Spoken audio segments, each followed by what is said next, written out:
because it's action, it's thriller, there's a mystery going on, and for his is more emotional, it's about a sad event. Burada türlerin değiştiğini görebiliyorsunuz. Burada daha çok aksiyon hakimken polisiye gibi. Onunki daha duygusal bir hikayeye dayanıyor. Maybe sen de fotoğrafı. Bir de ağzından çıkartacak yuvarlaklı. İsteyen gönüllü. Kimse yok mu? Okay. I can handle it. He did it quite interesting. Far away.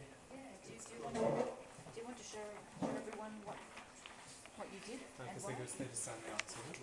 But this is a bit interesting. Bu biraz ilginç. It starts off with a city and a sound. Bir sesle başlıyor. Yeah. So I see that most people, when I said, there's a telephone, most people started off on the first panel with a telephone. Telefonun olduğunu söylediğinde çoğu kişi ilk kısmı telefonla başlatmış. But there's no need to do that. Yalnız bunu yapmaya hiç de gerek yok aslında. Yani bunu yapmak zorunda değilsiniz. Everyone automatically assumed that that's how you start, but I never said that. All you need to do is to hint that there's a telephone in the background, which is what he did. Herkes telefon dediğinde telefon çizmesi gerektiğini düşündü ama çok da gerektiğiyle yani burada da zaten telefonsuz bir çizim görüyoruz. Because it's effective. It sets the scene. Because that's another thing I want to talk about. Because I never said where it was either. For you, it's in the city. Yeah. But I was actually thinking of a space station.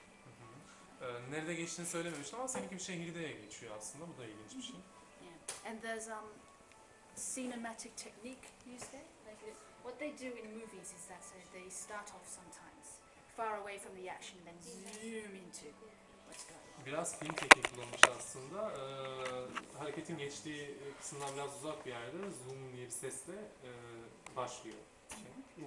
And actually this here is a towel on her head. Maybe it's not obvious now. And that's why she opens that late. She was washing. Taking a Saçında shower. havlu var. Belki de geç açmasının nedeni bu. Çünkü duş alıyor olabilir. Yeah. This is something that manga does a lot that I think comics don't do as much. Manga doesn't. Manga does a lot that I think Western comics don't do. Mangada çok yapılıyor bir ama batıda çıkan çizgi romanlarda çok yapılmadığını Yeah, görüyoruz. part of the reason is that manga, they use a lot of inspiration from movies. Mangalar çoğunlukla filmlerden esinleniyorlar. Yeah, so you see this kind of technique a lot more when people establish a shot and then move to. Bu da mangalarda gördüğümüz insanların sahneyi ayarlarken kullandıkları tekniklerden biri aslında. Yeah, so thank you. Thanks for Teşekkür ederiz. anyone else wants to talk about why we did something? Başka bir gün konuşmak içimizden konuşmak isteyen yok mu? Yes. I hope everyone enjoyed that exercise. Bu çalışmadan herkesin zevk aldığını umuyorum. Herkes bir şeyler hakkında düşündü herhalde. Does anyone have any questions? Sorusu olan biri var mı aranızda? Questions? No? Ben bir şey sormak istiyorum. Mesela her mangada veya her animede eğer o anime veya manga çok tutmuşsa onun bebeği yapılıyor. Mesela bu neye göre belirleniyor? Oyuncak bebeklerden bahsediyoruz değil mi? If a manga or an anime is very popular, they produce a doll, a baby of it. What's the reason for it? And Other characters? karakterlerin bebekleri. Yes. Yes, the characters. Merchandising, money. The Sana character şey yapılıyor. becomes popular. Veya da sadece anime veya mangaya mı dayalıdır? Hani onların figürleri sadece anime veya mangaya dayalı olarak mı çıkarılıyor? And she asks what they depend on, originally to the character on the manga or on anime. The industry in Japan, a lot of things start off as manga because it's cheap to produce. You hire one person, a team, you got your manga.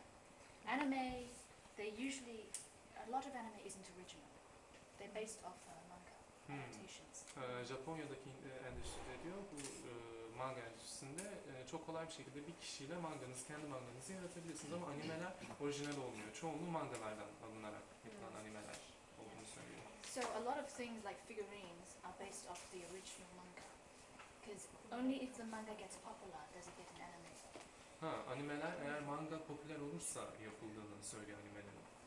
If a manga is not popular, no figurines, no anime. They kill it off until they find something that sells more. It's very commercial.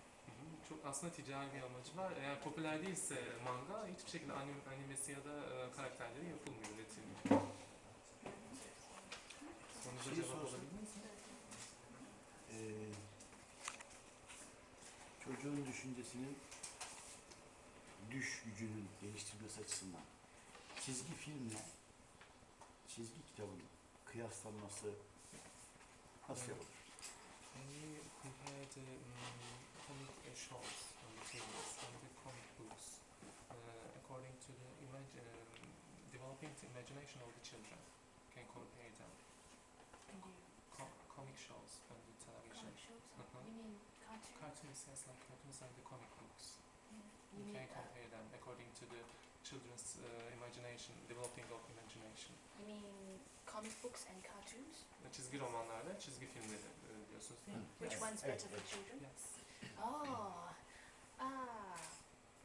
That's a very good question. I think Çok iyi soru everyone's aslında. different. Yeah. But I think that comics is better Bence çizgi romanlar daha iyi. because I'm a comic book artist. Ben çizgi romanların sanatçısıyım. But reason number two is that I think when you're talking about engaging a child's imagination, getting them to fill in the blanks, you know, when you have something happen and then another thing occur, children need to be allowed to think about what that missing thing is. Çizgi romanlarda, çizgi roman döneminin ikincilerinde çocuklar daha sonra ne olacağını merak ediyorlar. Boşlukları kendi kafalarında doldurmak zorunda kalıyorlar. Yani bir karede anlatıyorsunuz, diğerinde daha sonra ne olduğunu düşünmeleri açısından. To talk about that in detail, there's a lot of theory about comics in the Western world that people have talked about. Aslında Batı dünyasında bu çizgi romanlar hakkında bir sürü teori ortaya atıldı. One of these, can I borrow this? One of these important concepts is what they call the gap between the panels, the white space between one panel and the next. Bu teorilerden bir tanesi de paneller, kutucuklar This arasındaki white space? boşluklar. Bu beyaz This white kısımlar. space. And each panel shows a single incident. Her bir kutucuk farklı bir olayı temsil ediyor, gösteriyor. What the gap between the panel is that you, the reader, has to fill in that missing action in between one panel and the next. Bu panellerin, kutucukların arasındaki beyaz çizgilerde, beyaz boşluklarda sizin okuyucuların daha sonra ne olacağını anlaması, boşlukları doldurması için bırakılmış. So how did we get from this panel to that panel? You have to think, you have to imagine that this white space, what's in that white space. Bu kutucuktan diğerine geçerken ne olacağını, ne olduğunu düşünmek zorunda kalıyorsunuz. Hayal gücünüzü geliştiriyorsunuz bu sayede. So that's why I think comics develop children's imaginations better, because they have to use that part of their brain.